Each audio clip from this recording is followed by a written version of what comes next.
عن يزيد بن طلحة بن ركان. هكذا عندك يزيد. هذا الآن من تصرف من لا يملك فيما لا يملك. لا أعنيك، أعني النسخة التي عندك الذي كتب فيها يزيد أصلح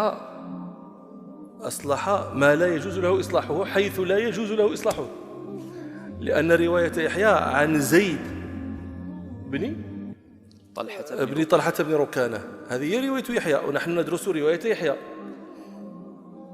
ويحيى غلط فيها والصواب هو يزيد، ولكن لا يعني هذا أننا نزيل زيدا ونجعل يزيد ونقول قال يحيى.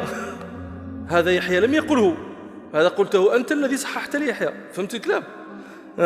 فعندما تقرأ رواية يحيى ينبغي أن تقرأ رواية يحيى كما أخطأ فيها يحيى وتبين خطأ يحيى، أما أن تتصرف في خطأ يحيى بإزالته واجعل الصواب وبعد ذلك يأخذه الناس عنك ويتوارثون الصواب، وفي يوم من الأيام يقرأ واحد كلام مثلا ابن عبد البر يقول كذا لي يحيى، يقول أنا ما عندي هذا الكلام، أنا عندي يزيد، كيف ابن عبد فيغلط ابن عبد البر، يقول غلط ابن عبد البر ليس زيدا هو يزيد.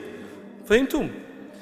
وهذه خذوها قاعدة، من كان يعتني بشيء مثل الطلبة الآن وغيرهم الذين يحققون فيجي إلى خطأ مثلا، هو هذا خطأ، ماذا يفعل؟ يتصرف في ذلك في صلب الكتاب، هذا ليس له صلب الكتاب، هذا لصاحب الكتاب. أنت لك الحاشية، اكتب في الحاشية ما تشاء، نبه عليه، وأحيانا قد يكون الغلط عندك وتظن أن صاحب الكتاب هو الذي أخطأ ولا أنت صاحب الخطأ. فهمتم؟ ولذلك كانوا يقولون في شرط المصحح أن يتيقن أولا أن يتيقن الخطأ، والثاني أن يصححه جنبا. وإنني أبتغي ممن رأى خللا في من انتدبت له أن يصلح الخلل إذا تيقنه جنبا. لا تصحح في كلامي أنا، صحح جنبا وأبقي لي كلامي، وهذا هو الأمانة العلمية.